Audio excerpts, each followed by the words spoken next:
Hare Krishna. Forgetfulness of the emptiness of life is not happiness. Many people think that actually think that if they can just forget the misery of their life, the boredom of their life, the emptiness of their life, then they think of that as enjoyable.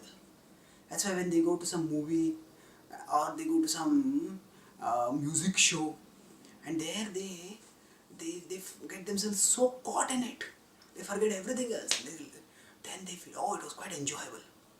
And this is their conception of enjoyment. And that's why as the inner emptiness, as the inner boredom increases, they want more and more external stimulation and more aggressive external stimulation by which they can forget the emptiness of their lives.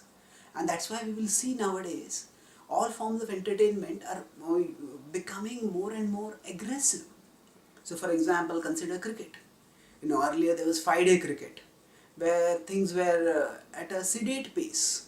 Then there was one-day cricket where things were faster, and now there is T20 where things are much faster, much more bang, big. They bang, dash, slam, bang, boom, like that sort of cricket. Or we consider violence in movies. In the past, maybe 30-50 years ago, the violence would mean some dishum, some beating a person, something like that. But now, violence usually means blowing up a huge building, boom! And then people will say, maza aa gaya. Say, oh, I enjoyed that. So, what happens in all this?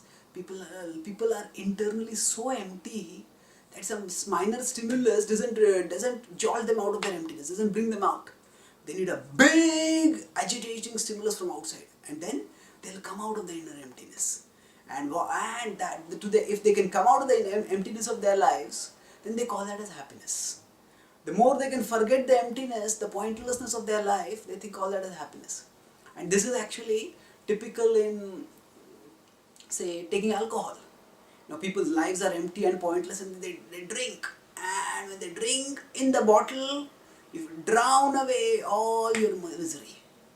But actually, they're not drowning away their misery. They are drowning themselves in misery. They are actually temporarily they may forget their misery, but again it's going to come back. So, there's such a definition of happiness which is actually simply illusion. There is no happiness, one simply imagines that there is happiness. That is happiness in the mode of ignorance. Yadagre chanubandhe cha sukham mohanam nidralasya pramadottham tattamasamudaratam.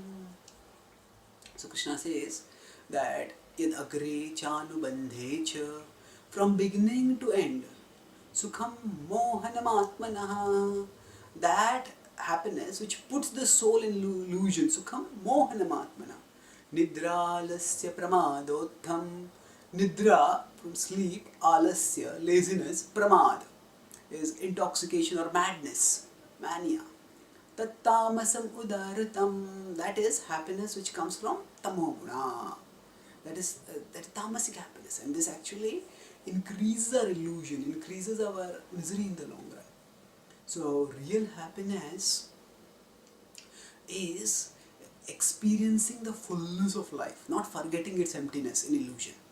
Now sometimes when we practice bhakti also, we dance in kirtan and we may absorb ourselves in katha, and that time also we may have a lot of anxieties and we may forget those anxieties.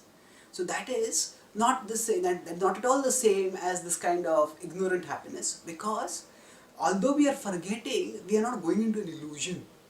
We are going towards the supreme reality, and we are experiencing Krishna, and Krishna is filling our heart. So we are experiencing the fullness of life, and as we experience Krishna more and more, we'll be attracted more and more to Him. His presence will manifest in our heart more and more, and thus our heart and our life will become more and more full.